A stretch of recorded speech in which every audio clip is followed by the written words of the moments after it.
Welcome, everybody. I'm really excited today to have my dear friend, colleague, and the founder of Stand for Health Freedom here to really celebrate an incredible moment. Leah Wilson is here to join me for a discussion about the amazing, liberating topics in this book that she and her husband, Nick, just finished publishing. Today is the official day. Is that correct?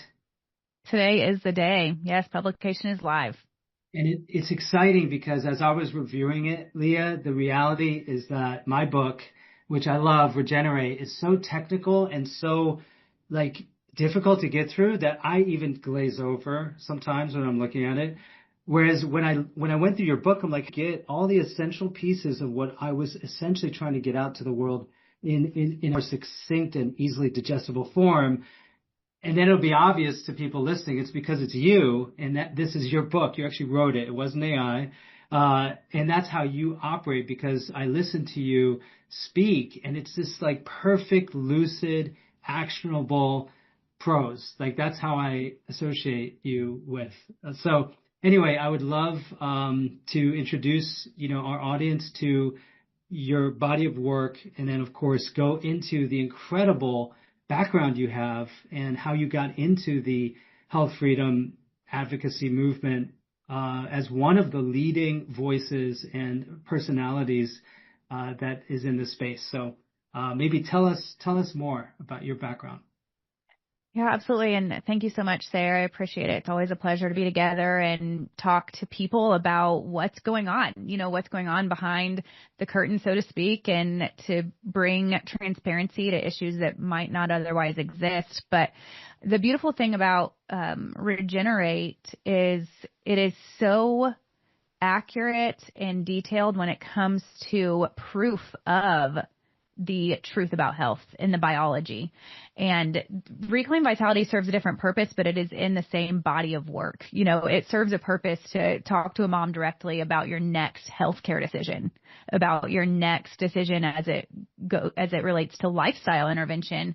Whereas Regenerate, I've given that to friends who have had a heart issue or a cancer scare or something, and they can learn the truth about individual health topics in that way. So yes, I hear you on all of the amazing books and the body of literature that needs to exist to create this paradigm shift so that people can be in the driver's seat when it comes to their own health.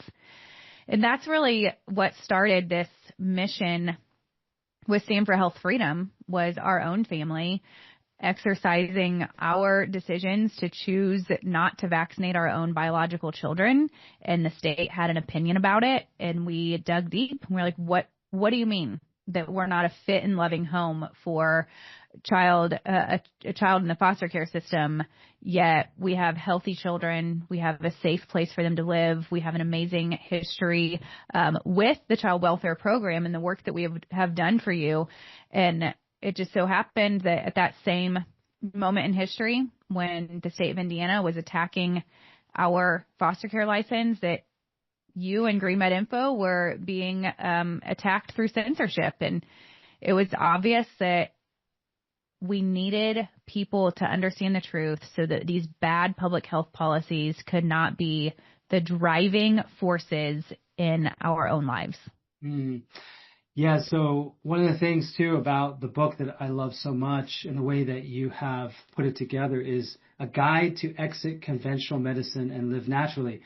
Because like even with my own book, I actually wouldn't hand that to someone that, isn't so deeply into the research that they want to spend like all this time looking up the technical terminology. But what you've done is you've made it really easy for really what I imagine is the majority of my followers to have a book that's actionable, that they can share with friends and family, that will have a huge impact.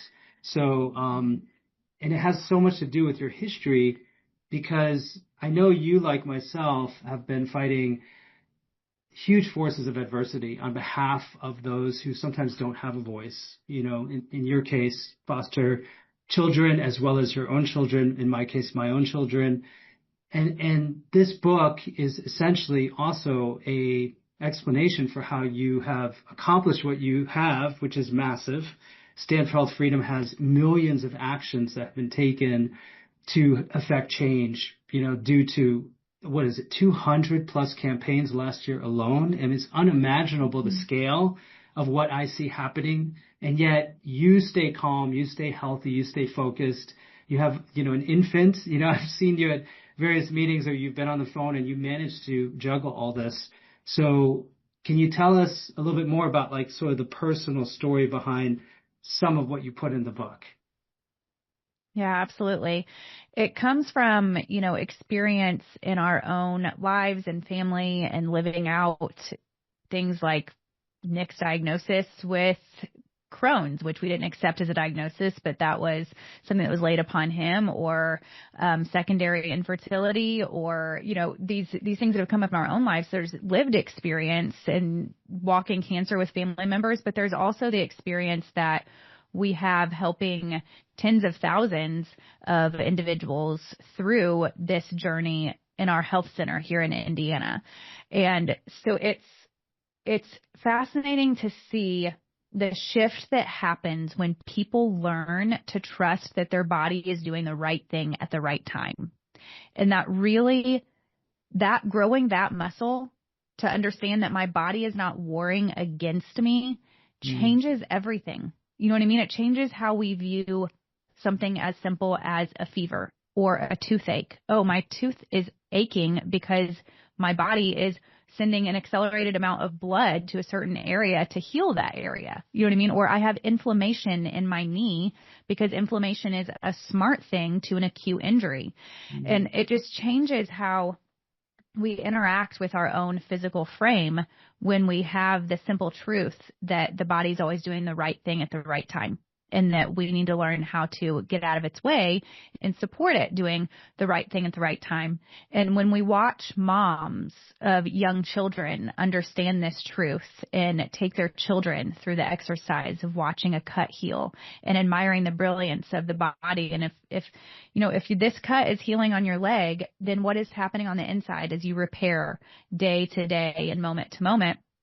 And it changes how they make decisions for their children from the very beginning, which then has a generational impact on the health and longevity and vibrancy of entire families. And that's been something that has kept us going, because it's too often that we meet someone after there's been a significant amount of damage and they come to you with the story, I wish I would have known.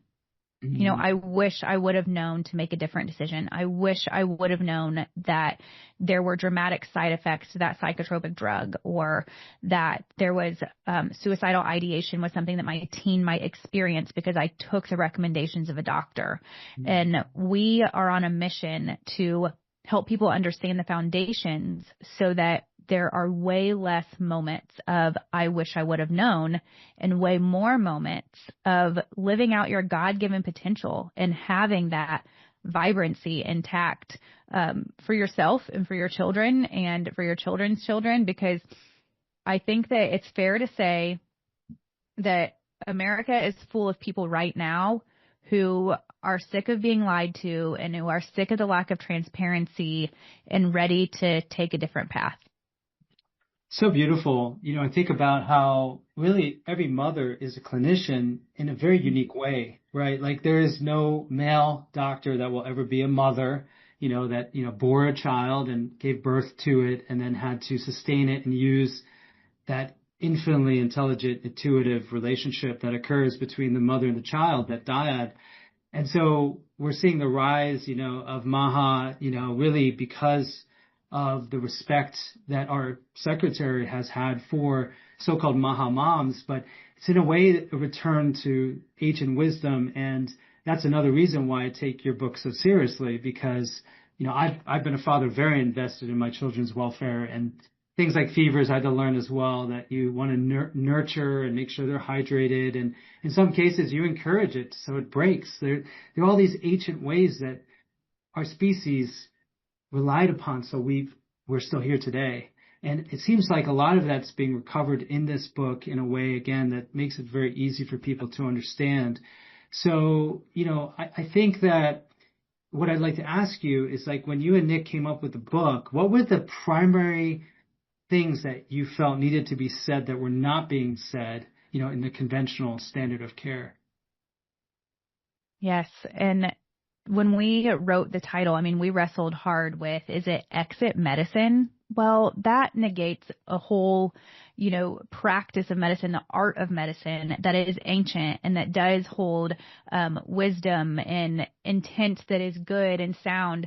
And so it wasn't that. And then we're like, is it exit traditional medicine? And that still wasn't it. But we landed on conventional because it captures the system, which is the government industrial medical complex that we have all lived through. This system has shaped our culture. It's shaped how we view germs, how we view genetics, how we view, we ignore toxins and lifestyle choices because of how the system was shaped. So when we wrote this, it was the first third is the case for being convicted enough to exit the system instead of just be aware of it, but to actually walk out of it, to expose those pillars that have kept us trapped, which include the cancer industry, genetics, germs, immune system. All those different things are in the first third of the book. And then the second 2/3 are distinguishing vitalism from natural health even.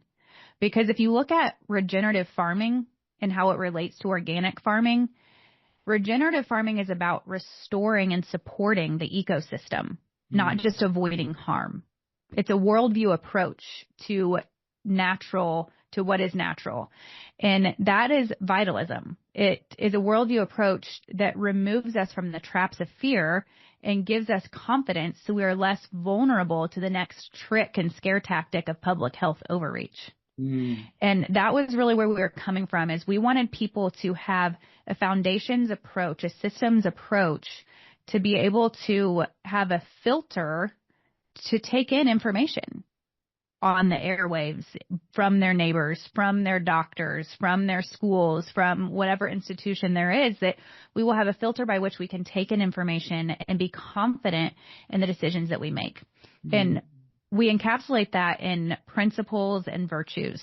So there's the 3 principles of vitality in the book, and there's the 7 virtues of a vitalist, and that walks you through exactly what it looks like to have a worldview of someone who believes that the body was created brilliantly and that it can be devitalized, but it can also be revitalized when we remove the interference to healing. Yeah, that's what makes it so radical, this notion that one can exit the conventional medical system, which we're so welded to, and it's down to the level of colonization at this point, right? Implantables, and of course the concept that you can just inject health if you have enough, right, of these newly developed interventions, some of which are transgenic, as you know.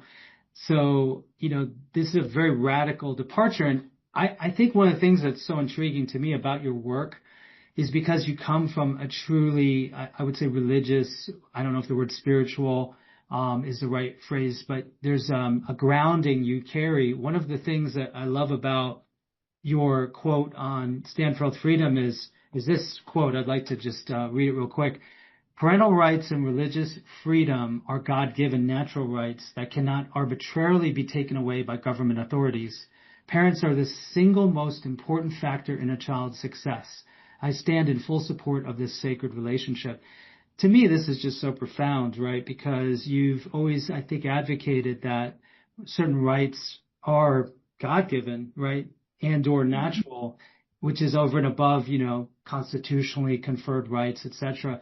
And now it seems like you're shifting into reminding us that physiologically there's a paradigm of health and well-being that many of us have never been introduced to. It's sort of implied, like we know our body heals, we know there are natural healers, but you've created a real framework to understand this. So one of the things I would ask then is if you could go deeper into that part of it, like was that the inspiration behind your philosophy, or was Palmer and chiropractic involved? I'd love to know more. I mean, chiropractic and Palmer is definitely involved as it relates to, the chiropractic green books or some of the foundational resources that highlight the innate intelligence that we're all born with. So if you look at the expression of life from conception, when 2 cells come together and split and multiply trillions of times in order to create this flash, this vibrancy of life, that still lives within us today. That lives within us even after conception. And that same power that animates the living world animates our function as humans. And if we get in the way of it, that's when we start to see devitalization. And if we get out of the way, if we remove the toxic interferences, the traumas, the bad thoughts, those are the 3 T's. We talk about the 3 T's in the book, and those are the things that get in the way of healing. Then we can unleash or foster, steward that power, that life, that innate power. And I think, understanding the simple brilliance that the body espouses and having almost a reverence for that refuses to get in the way of it, to say, oh, well, I took a test and my test showed that I had low numbers, that I had, my thyroid numbers were low. And so now I need to manipulate those numbers. It's like, no, what was my body doing that was a smart in that snapshot in time? So instead of trying to manipulate a single number, which will create a cascade of future events that are unintended because we thought we knew better by manipulating a single number, let's support the underlying systems so that the brilliance can be unleashed, so that things can come back into balance. And when you look at that as a principle of resilience, that's what we all need. We're way too aware of how harmful microplastics and aluminum and the aerosolization of our skies and the side effects of the antibiotics that we took and the vaccines that we took. Like, we know all those harms, but that can't be our focus. The focus has to be on the resilience, on the supporting and the stewarding of living, of healing, of continuing to adapt. And that was really our inspiration, was to empower people to step out of the fear and learn to support adaptation at its highest level. And my good friend, Sheila Ely, who I know that you also held dear, always comes to mind, because when we were writing this book, in the middle of writing this book, we lost Sheila, my dear friend and mother figure. And she came to me 9 weeks before she passed. And she said, she was talking with a chiropractor who was teaching her this wisdom. And she said, Leah, can healing really be this simple? And I looked at Nick and I said, I thought she knew. I thought she knew about the body adapting and supporting the nervous system function. And I had assumed that she knew these foundational principles and that she could make decisions that aligned with them because she had seen the corruption of medicine. Yeah. She saw the harm of medicine. She saw the fraud within medicine, and she knew that medicine had nothing to offer her. She was convicted that there is deception and there is harm in medicine that I don't want to take part in, but she was missing that piece that she had been looking for on this journey to revitalization. And at that point in time, I said, people have to have the information they need to have a paradigm shift. It's just not fair if people understand that they want to exit the conventional system, but haven't found a home by which to gain confidence, to take their legs from wobbly to sturdy and walk forward in confidence without fear as they make their next healthcare decision. This is about your next meal. This is about your next decision, your next adaptation to a stressor in your life. We don't need to make it something that's super big and weighty, but something that just instills confidence within the average everyday mom like me, to teach her children the truth about how their body works and step outside of the unnecessary suffering that has become far too normal today. Well, it's profound, and I have so many thoughts that you're provoking, around just the way that things work. Like, we have access to pretty much everything we need. And that's what's so profound and radical about this vision, and how you are really helping to exorcise an inbuilt, many ways socially engineered, a really just trauma-based view of our bodies that were somehow destined for disease, right? Pretty simple. Whether it be invisible germs or genes, it's the same concept, which is actually what's making us most sick and preventing us from allowing the body to regenerate and heal. One of the interesting ontological traps of being alive on this plane is that, when you choose a path with medicine, it could be you choose taking a drug or vaccine, or you choose a natural approach, including just faith or watchful waiting. Once you take either path, there's no way you can actually say what would have happened had you taken the other one, right? It's just the nature of how things are set up in the 3D. You just could never know. So you're always going to have confirmation bias. So you could be vaccinating yourself 20 times for COVID, and then you're still alive, let's say a few years later if you're lucky. Well, guess where you're going to attribute the fact that you're alive? You know, oh, I survived the evil invisible particle because I took these 20 vaccines. When in fact, it's despite those interventions that person's still living. So, and same goes for the natural approach. You really can't say with certainty what would have happened had you taken a beta blocker for your hypertension or whatever, a pacemaker. So it's an interesting, but you do get to choose. And, you know, in many ways, what your book is doing, and I know my book is in the same lineage, is we're giving people the confidence and reinstilling the opportunity to have faith in the body's really infinitely miraculous constitution. And that alone is what's so powerful, you know, that you and I are living this path, and I'm all in, you know, this is how I'm going to live until the day I pass on.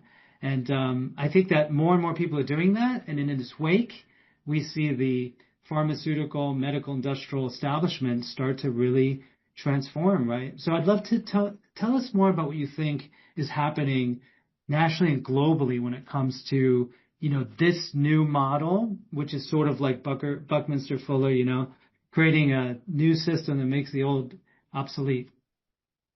Yeah, I think, you know, we've always understood that living this lifestyle, we kind of exist within an alternate universe to what the rest of the world is experiencing. And now the good news is that, you know, how media, government, industry have all collectively propped up the single narrative. Well, that single narrative is being busted up, and the veil has been torn in a way that the truth is seeping through, that you cannot let, you know, the light has been let out from behind the curtain and it can't be put back in.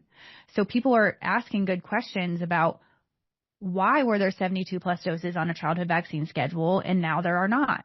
You know, that the schedule is too bloated. It wasn't tested. We don't know the cumulative effects. We don't know the effect on the immune system as a whole.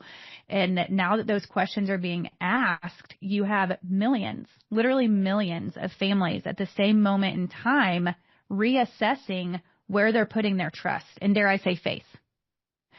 So yes, it's do I trust my doctor, but it's do I need to remove my belief in a certain path and place it somewhere else? And that's where my prayer is for every person that is exposed to vitality and to health freedom and removes their faith from man's systems this year in 2026.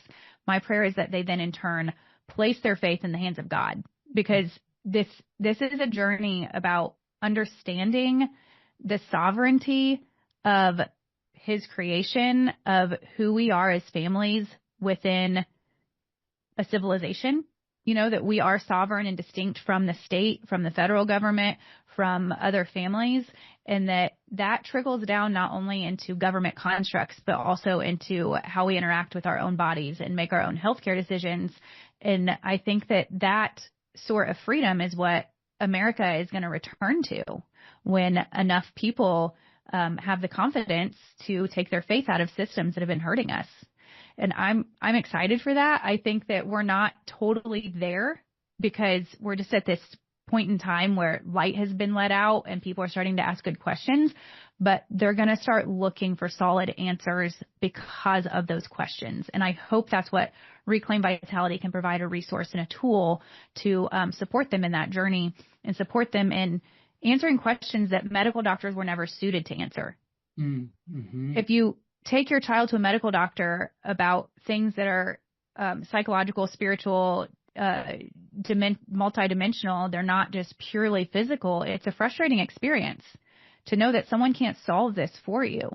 But when we truly live in a way that honors our existence and our health as not just physical, but as emotional and spiritual, and that our thoughts matter and the authority that we allow in our lives matters, then we get different results. We get results that resonate with our deeply held beliefs instead of conflict with them and keep us frustrated. Mm.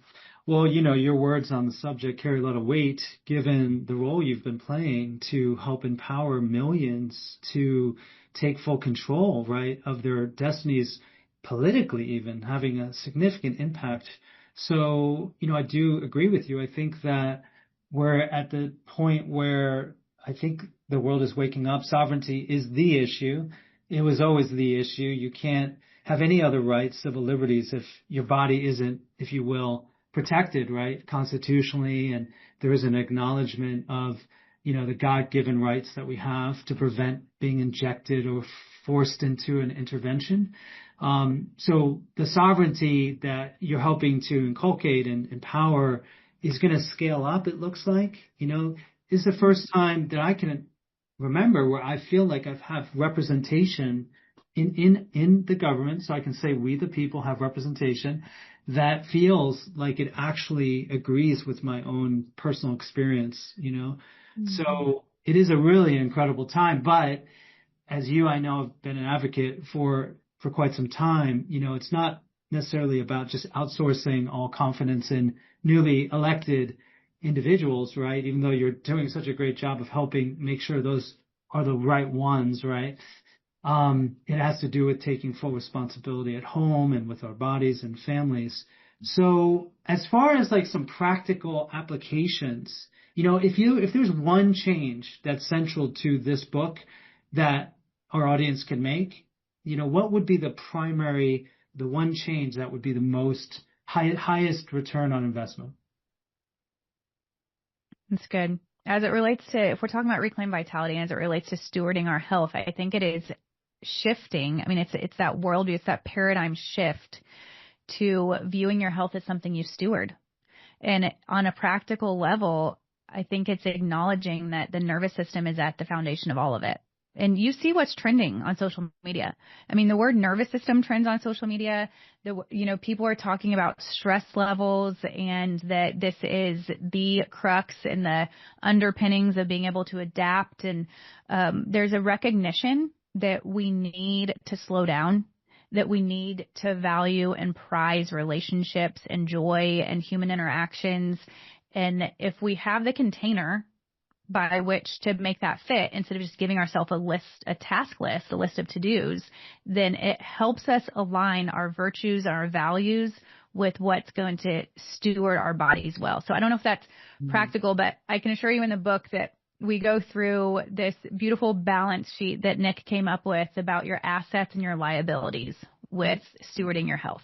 Oh, like wow. What things that are a part of your daily rhythm are a liability, much like your debt is a liability on your P&L. So what is acting as a debt or a liability within stewarding your health, and what is acting as an asset that you need to focus on, that you need to grow, that you need to invest in? And taking that snapshot in time to be honest with yourself and do an honest assessment is insanely valuable, so that you can focus on the highest leverage changes to come into alignment with stewarding your body as brilliant and capable of healing. I love it. It's like becoming your own CFO of your own, physical health accounting. It's a very empowering concept. So, what is something, for example, that, what they call the rock in the backpack of something that people don't realize that they're carrying? What is the heaviest thing that people can find a way to let go of, with what you're saying in the book? Well, I think one of the most common things is, every intervention could be a rock. Even if it's a natural intervention, it could be a rock added to your backpack. And right now we're hearing so much about things like GLP-1s or peptides even. And if you're dealing with weight loss issues and you resort to a GLP-1, is that adding a rock to your backpack, for your body to have to do additional adaptation and additional work? Or are you removing a rock so that your nervous system can respond and balance? And so I think it's just assessing how many interventions and when you see the need to intervene you need to know that those are rocks that you're adding to your backpack. And if people aren't familiar with the rock analogy, we talk about it in the very beginning of the book because I think it's one of the most eye-opening illustrations for people to recognize that if we have a backpack on and we're floating in water throughout our life, and there's a flotation device with a very small hole that just slowly releases air from your flotation device, that's the aging process. That is living and aging and experiencing life. But every rock you put in your backpack accelerates the rate at which your flotation device is losing air. So if we don't want to accelerate that process or to have unnecessary suffering at an early age, then we need to be conscious of what we're adding to our backpacks along the way. And every single decision that you make is an opportunity to either remove a rock or put a rock in. And that's where you have to be assessing your healthcare decisions, day to day. What can you lifestyle your way out of, and what is truly an emergency? And even in times of emergency, we need to challenge ourselves to look at how you're responding to this. Is this an acute intervention that's going to allow you to then to rebuild, or is this something that is going to exacerbate the fire and keep the emergency prolonged? So I know that's not like super clear cut, but there has to be a way by which we filter decisions and come out on the other side of them, understanding that everything that happens is for us and everything that happens is going to make us stronger, because the goal is not to avoid diagnoses. That's not the goal of natural health. The goal of natural health is not to be perfect or infallible or abominable, but to be confident in our response that everything that happens is for us.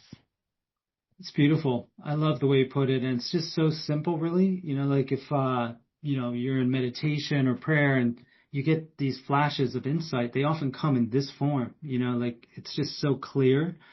But sometimes we need that, in an easy to digest book format that also you can give to friends and family. That's the thing about this book, is that what I really feel most compelled to do is to get additional copies to give to friends and family, some of whom might not live and breathe this the way that we have.